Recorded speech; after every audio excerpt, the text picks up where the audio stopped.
ये गुजरांवाला के इलाके इमनाबाद का गुरुद्वारा रोड़ी साहब है। यहाँ पर सिख मजहब के बानी बाबा गुरु नानक देव जी इबादत किया करते थे। इस गुरुद्वारे की मजीद क्या तारीख है, आइए जान लेते हैं।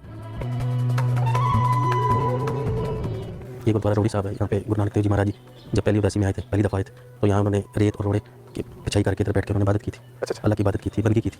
इसलिए इस गुरुद्वारा साहब का नाम गुरुद्वारा रोड़ी साहब है। ये तकरीबन जो है महाराजा रंजीत सिंह के दौर में जो बिल्डिंग है बाहर जो बनी हुई है, या सरोवर साहब है, तालाब जो है, ये जितनी भी सेवा है ये महाराजा रंजीत सिंह ने की है इस गुरुद्वारा साहब की, क्योंकि उनको बिल्डिंग बनाने का शौक था। तकरीबन जितने भी गुरुद्वारे सारी सेवाओं तकरीबन उन्होंने की है। ये वो जगह है जहाँ पे गुरु नानक देव जी महाराज जी ने रेत और रोड़ों की बिछाई करके इस जगह पे, इस स्थान पे बैठ के उन्होंने इबादत की थी। और हर गुरुद्वारे में जो है ये 4 दरवाजे होते हैं। इसका मतलब ये है कि 4 मज़ाहब जो हैं वो अदब एहतराम के साथ आ सकते हैं, जैसे कि हिंदू, मुस्लिम, सिख और क्रिश्चियन, ये 4 मज़ाहब अदब एहतराम के साथ गुरुद्वारा सामने आ सकते हैं। यहाँ पर गुरुद्वारे की जो जमीन वगैरह थी वो कितनी थी? जितनी हदूद में गुरुद्वारा इतना ही था या नहीं, ये स्थान इतना ही था, क्योंकि उस टाइम तो जंगल होते थे जहाँ पे बाबा जी को सुकून वाली जगह मिली, वहाँ पे बैठ के उन्होंने अल्लाह की इबादत की, अल्लाह की बंदगी की। तो उस टाइम ये छोटी जगह इतनी है, ओरिजिनल है सारी ये जो जगह है। उस सिर्फ इसमें बाद में जो पेंट वगैरह रिनोवेशन की गई है वही है, बाकी सारा ओरिजिनल है। इस गुरुद्वारे की तामीर में दीगर मज़ाहिब से ताल्लुक़ रखने वाले अफराद ने भी हिस्सा डाला, जिनमें हिंदू और मुसलमान भी शामिल थे। गुरुद्वारा रोड़ी साहब के अलावा भी बाबा गुरु नानक देव जी की तारीख इस शहर से जुड़ी हुई है।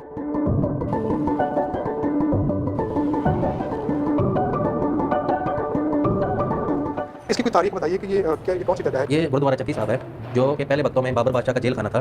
बाबर बादशाह ने गुरु नानक देव जी महाराज जी को जब कैद किया था, तो यहाँ पे उन्होंने कैद किया था। और यहाँ पे गुरु नानक देव जी महाराज जी ने जब शब्द कीर्तन शुरू किया तो चक्कियाँ खुद ब खुद चल रही थी, उताने पीछे जा रहे थे। जब बाबर बादशाह ने देखा तो गुरु नानक देव जी महाराज जी से माफी मांगी और उनके साथ जो 30,000 कैदी थे उन सबको यहाँ से आज़ाद कर दिया था।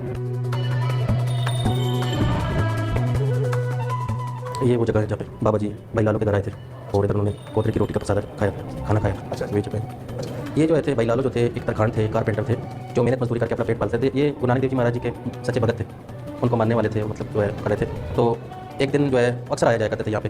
तो मलक बागो इस पिंड का एक नवाब था, बड़े लोग जो थे, तो उन्होंने अपने घर में दावत रखी। दावत में सब लोगों को बुलाया। गुरु नानक देव जी महाराज जी को भी सदा भेजा गया, लेकिन गुरु नानक देव जी महाराज मलक बागो के घर जाने के बजाय यहाँ पे आ गए भाई लालो के घर। तो उनको बोला कुछ लंगर है तो चखाओ। तो भाई लालो ने अर्ज़ की, बेनती की कि मेरे पास तो रात की सूखी रोटी कोदरे की पड़ी हुई है, मैं तो वही दे सकता हूँ। वो जब गुरु नानक देव जी महाराज जी के आगे रखी गई रोटी, तो इतने में मलक बागो को पता चल गया।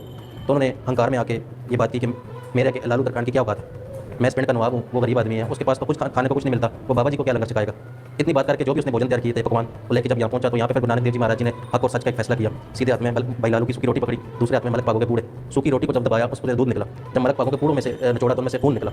तो सब लोग जो थे, संगत बहुत सारी थी, नज़ारा देख रही थी। तो किसी ने पूछ लिया बाबा जी ये क्या कारण है, ये क्या वजह है? तो बाबा जी ने बताया कि जो भाई लालू की सूखी रोटी में से दूध निकल रहा है, ये इस वजह से निकल रहा है क्योंकि हक हलाल की कमाई किया करते थे और मेहनत मजदूरी करके अपना पेट पालता था भाई लालू, इसलिए इसकी रोटी में से दूध निकल रहा है। और ये जो मलक बागो के पूड़ों में से जो खून निकल रहा है, ये वो खून है जो इन्होंने गरीबों का खून चूस चूस के जो दंड दौलत इकट्ठा किया है, ये वो खून है। इसलिए गुरु नानक देव जी महाराज जी मलक बागो के घर लंगर खाने के लिए नहीं गए। महकमे औकाफ के मुताबिक बाबा गुरु नानक के जन्मदिन के मौका पर दुनिया भर से 50,000 से ज़ायद सिख यात्री पाकिस्तान आते हैं, जिनमें से अक्सरियत अहमदाबाद में भी यात्रा के लिए जाती है।